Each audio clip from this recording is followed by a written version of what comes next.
Good morning class. आज की class में हम लोग पढ़ रहे हैं प्रोनाउन टॉपिक। प्रोनाउन टॉपिक को इससे पहले वाली क्लास में हम लोगों ने डिस्कशन किया था और इसका फर्स्ट पार्ट आया था जिसमें हम लोगों ने पर्सनल प्रोनाउन को पढ़ा था। आज हम लोग पढ़ने जा रहे हैं रिलेटिव प्रोनाउन। तो सबसे पहले समझ लेते हैं रिलेटिव प्रोनाउन क्या होता है। रिलेटिव प्रोनाउन वो प्रोनाउन होता है जो नाउन के साथ संबंध बताता है। किसी भी सेंटेंस में WH वर्ड अगर सेंटेंस के शुरुआत में दिया गया होता है, लास्ट में इंटेरोगेटिव का साइन होता है, तो जो ये WH वर्ड होता है ये इंटेरोगेटिव प्रोनाउन होगा या फिर इंटेरोगेटिव एडवर्ब होता है। लेकिन यदि यही WH वर्ड हमें सेंटेंस के बीच में मिल जाए और लास्ट में क्या लिखा हो, फुल स्टॉप, तो जो ये WH वर्ड होता है या तो रिलेटिव प्रोनाउन होता है या फिर रिलेटिव एडवर्ब होता है। अब इसमें से हम पढ़ लेते हैं रिलेटिव प्रोनाउन को कौन कौन से होते हैं। हु होता है, विच होता है, दैट होता है, whom और whose। इनके अलावा जितने भी WH वर्ड होंगे वो सारे क्या होंगे, रिलेटिव एडवर्ब। और रिलेटिव एडवर्ब सेंटेंस में एज अ कंजंक्शन की तरह कार्य करते हैं। तो सबसे पहले हम सीख लेते हैं कि हु का प्रयोग होता है पर्सन के लिए और विच का प्रयोग होता है non living things and animal के लिए। तो देखो ही is the boy who can solve this paper. अब देखो यहाँ पर हमें हु मिला और हु से पूर्ववर्ती हमें क्या मिल रहा है, बॉय। इसका मतलब हु अपने स्थान पर सही लिखा गया है। दूसरा वाक्य देखिए, this is the book which I like most. अब सेंटेंस के बीच में हमें क्या मिला, विच, और लास्ट में फुल स्टॉप। इसका मतलब ये क्या है, रिलेटिव प्रोनाउन। और विच का प्रयोग किसके लिए होता है, नॉन लिविंग थिंग्स और एनिमल के लिए। तो इससे पूर्ववर्ती हम चेक करते हैं क्या मिला, बुक। इसका मतलब विच अपने स्थान पर सही है। अब हम लोग पढ़ने जा रहे हैं। दूसरा पॉइंट हमारा आता है हु और whom में अंतर। हु क्या है, सब्जेक्ट है, और whom क्या है, ऑब्जेक्ट है। अब जैसे आई हमारा क्या है, सब्जेक्ट, मी हमारा क्या है, ऑब्जेक्ट, ही हमारा क्या है, सब्जेक्ट, और हिम हमारा क्या है, ऑब्जेक्ट। उसी तरीके से हु का सब्जेक्ट क्या, हु क्या होता है, सब्जेक्ट होता है, whom क्या होता है, ऑब्जेक्ट होता है, और whose क्या होता है, पीसी होता है, पजेसिव केस। तो सब्जेक्ट की पहचान किससे होती है, वर्ब से होती है। भाई किसी सेंटेंस में अगर किसी सब्जेक्ट की वर्ब है, इसका मतलब वो क्या है, सब्जेक्ट, और ऑब्जेक्ट की कोई वर्ब नहीं होती है। अब लिखा हुआ है द गेस्ट और हमें यहाँ पर क्या मिल गया, whom। तो हम देखते हैं सेंटेंस में सब्जेक्ट कितने हैं और वर्ब कितनी है। एक तो सब्जेक्ट हमें मिला गेट्स, दूसरा हमें सब्जेक्ट मिला वी। क्या इसके अलावा कोई सब्जेक्ट है, नहीं है। और वर्ब चेक करते कितनी है, 1, 2 और 3। इसका मतलब सब्जेक्ट 2 है और वर्ब 3 है। इसका मतलब यहाँ पर हु गलत है और हु के स्थान पर किसका, सॉरी whom गलत है और whom के स्थान पर हम हु का प्रयोग करेंगे। अगला देखते हैं, लिखा है the players whom we have selected for our team are young and ambitious।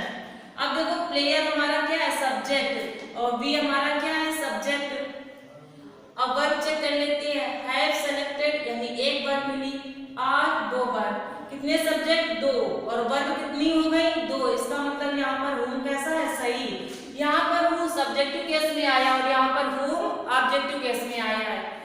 अगला है whose। जिस तरीके से आई क्या है, सब्जेक्ट, मी क्या है, ऑब्जेक्ट, और माई क्या है, पजेसिव केस, उसी तरीके से पीसी भी क्या है, whose क्या है, पीसी यानी पजेसिव केस। और जिस तरीके से हम माई को अकेले नहीं लिख सकते हैं और माई प्लस हमें क्या चाहिए, नाउन, उसी तरह whose प्लस भी हमको क्या चाहिए, नाउन। अब देखो यहाँ लिखा I know the women whose husband, यानी जैसे हमने कहा माई हस्बैंड, उसी तरीके से क्या मिला हमें, whose husband। इसका मतलब whose का प्रयोग यहाँ पर सही है। अब इसमें एक बार हमने who पढ़ लिया, which पढ़ लिया, whom पढ़ लिया, whose पढ़ लिया, अब हमें क्या मिला, that।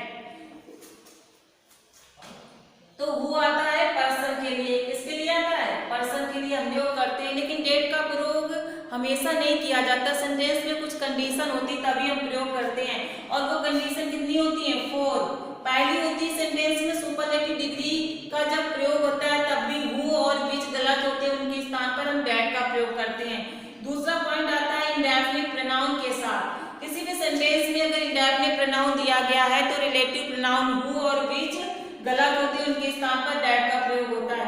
तीसरा होता है इंटेरोगेटिव सेंटेंस में, जब कोई इंटेरोगेटिव सेंटेंस होता है तो हु और विच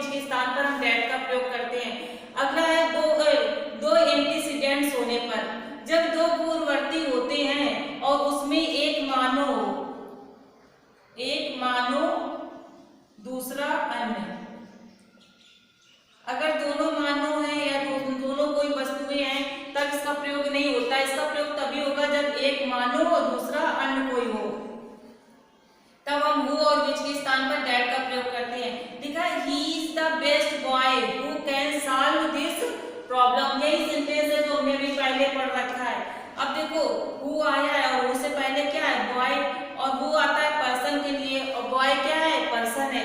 लेकिन इससे पहले हमें क्या मिला बेस्ट, और जैसे हमें बेस्ट मिल गया तो हु कैसा हो गया गलत, और इसके स्थान पर किसका प्रयोग करेंगे दैट का। He is the best boy that can solve this problem. अगला he is the only boy who से पूर्ववर्ती क्या मिला हमें बॉय, इसका मतलब हु कैसा है सही, लेकिन यहाँ हमें क्या मिला ओनली वर्ड। जैसे हमें ओनली वर्ड मिला हु गलत होगा, इसके स्थान पर क्या आ जाएगा दैट। अगला लिखा है who am I who should help you. अब ये सेंटेंस कैसा इंटेरोगेटिव, ए तो WH वर्ड ये मिला, दूसरा रिलेटिव प्रोनाउन मिला। ऐसे में जो रिलेटिव प्रोनाउन होता है वो गलत हो जाता है और उसके स्थान पर हम दैट का प्रयोग करते हैं। अब यहाँ पर देखिएगा दैट लिखा है, लिखा the boy and his dog. अब हमें रिलेटिव प्रोनाउन लगाना, अगर हम हु लगाते हैं तो वो बॉय के लिए हो जाएगा, अगर हम विच लगाते हैं तो ये हिज डॉग के लिए हो जाएगा।